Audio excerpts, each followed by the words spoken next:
Assalamu alaikum, barkanmu da haka, barkanmu da sake haɗuwa a wannan channel tamu, channel mai suna Arewa BTC. Channel da zamu rika kawo mana abubuwan da suka shafi fannin technology tare da online businesses. A bidiyon mu na yau zamu yi bayani ne akan yanda za ka yi two-step verification na email. Amma kafin mu je ga muna mai baka shawara ka tsaya ka kalla bidiyon tun daga farko har ƙarshe, sannan muna mai roƙo ka daure ka danna mana subscribe, ka danna ƙararrawa ka zaɓa all saboda da zarar mun saki sabon bidiyo kai ma ka samu.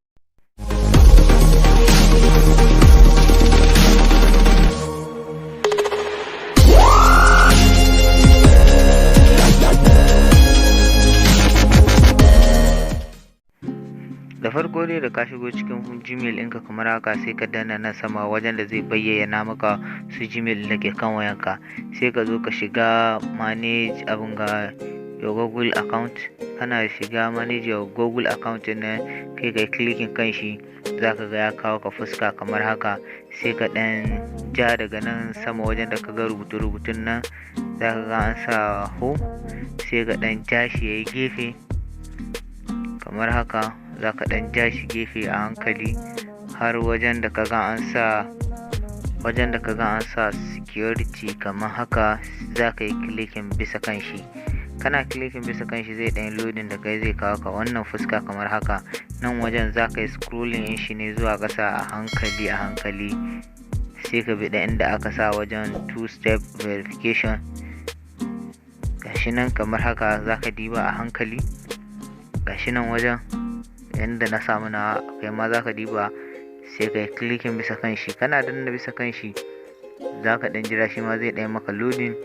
Yana loading zai kawo ka wannan fuska, sai ka zo ka yi clicking bisa kan get started ɗin nan.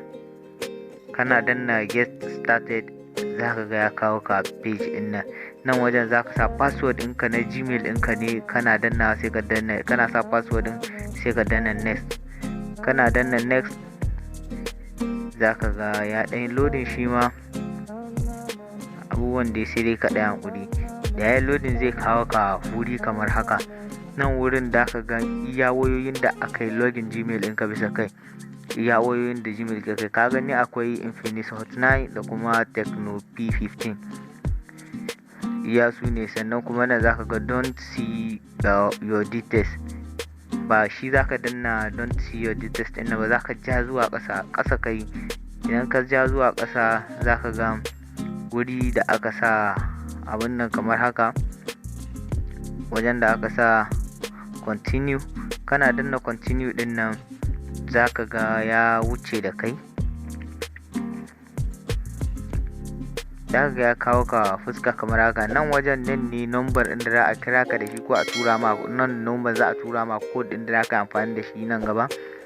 Idan kana son a kira ka ne a faɗa maka code ɗin, sai ka clicking bisa kan nan. In kuma kana son a tura maka a tura maka text message, sai ka clicking kan nan. Da ya zani text message nake so zan bar shi nan, sai in danna send, sai in zo in jira suna turo min, sai in rubuta kamar haka, sai in danna next.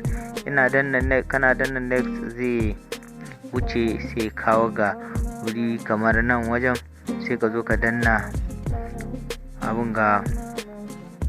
turn on. Kana danna turn on ɗin nan, za ka ga ya kuma wuce da kai fuskar kamar haka, ya kawo ka nan wajen. Idan ya kawo ka, za ka ja ne zuwa ƙasa, ka ja shi ma hankali. Sai ka zo inda aka sa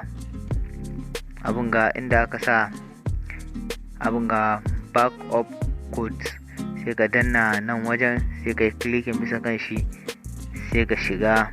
Zai shigar da kai fuska kamar haka, shi ma zai ɗan loading. Sai ka maimaita password ɗinka na Gmail, sai ka danna next.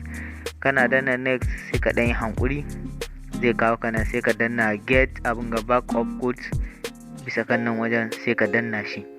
Da zaran ka danna shi, zai kawo maka su code ɗin. Idan nan za ka yi printing in shi ne, nan kuma idan za ka yi download code ɗin ne, ko kuma ka yi screenshot, ko ka samu takarda ka rubuce su, shine mafi sauƙi. Ka ɓoye shi, ko kuma ka yi download ɗin file ɗin, ka samu wani waje dai mai amfani ka ɓoye shi, saboda idan za ka ƙara login ɗin Gmail ɗin za a buƙace shi. duka nan muka kawo ƙarshen bidiyon namu. Idan bidiyon ya burge ku, muna mai roƙo ku danna mana like, ku yi share saboda waɗansu su ma su samu su ƙaru. Assalam.